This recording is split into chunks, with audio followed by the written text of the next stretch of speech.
Good morning.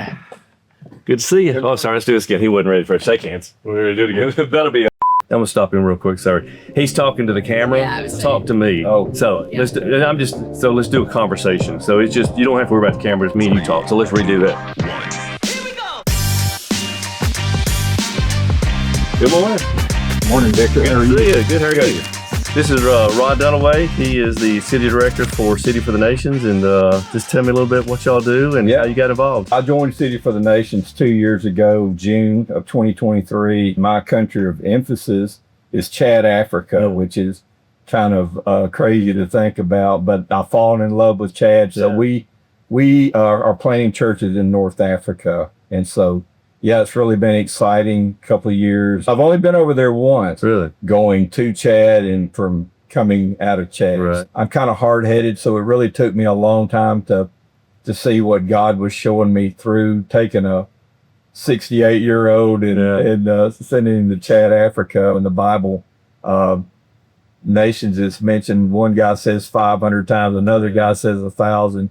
So at any point, obviously God's very interested in the nations. And so I would really like for our city to adopt not just Chad, Africa, but all the countries that, haven't heard the gospel or have an opportunity for relationship with Christ. Mm-hmm. Our model is a little different than the traditional missionary. We send two families. So it'd be like you and your wife and kids. Right. And me and my wife and kids, we would go together to a village to live there. And so we partner with them for 3 years, both prayerfully and financially. Chad's a very poor country. I tell people it's not a third world country. Right. It's a fifth world country. It's very, very poor. We've had great success in some places and not so much in others. So it just kind of depends on politics and geographics and kind of what's going on in the areas that they're working. You worked for Athens Paper for almost 40 years, and you had an incredible relationship with us as well as my father. Would come in Tuesday mornings, probably 8 or 8:30. Yeah.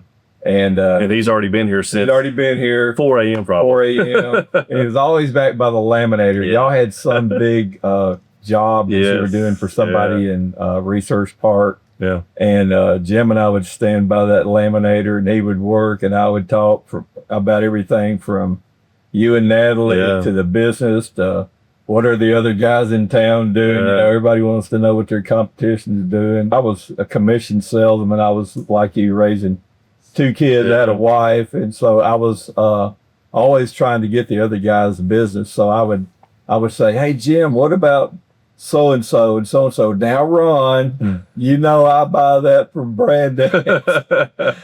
I know, man, but you need to buy it from me. So he was always loyal to me and some of the other paper vendors, which is good. I appreciate that. We were family owned, kind of mom and pop, but we were always ahead of the game. Yeah. When a lot of my customers were afraid to get into the sign world, you guys kind of jumped in with both feet. I remember, selling you some equipment back, what's it been, 8 or 9 years ago now, and then getting calls, hey Ron, this machine's maxed out, we need another one. Always had a lot of respect for Allied and your customer service. You had a great relationship with Michelle and Tony and some of the other ladies that have been here, and your dad. And so, the customer service is second to none. A lot of the other players are gone now. Yeah. And so you guys are still here and still doing a great job. So if Jim could say now, he would be clapping and saying, look at you guys. I hope so. And don't give Ron those other guys orders while he's there.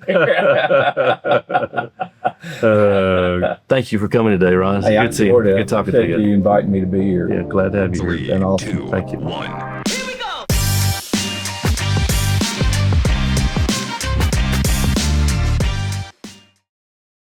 Jim had a Lexus car that I love.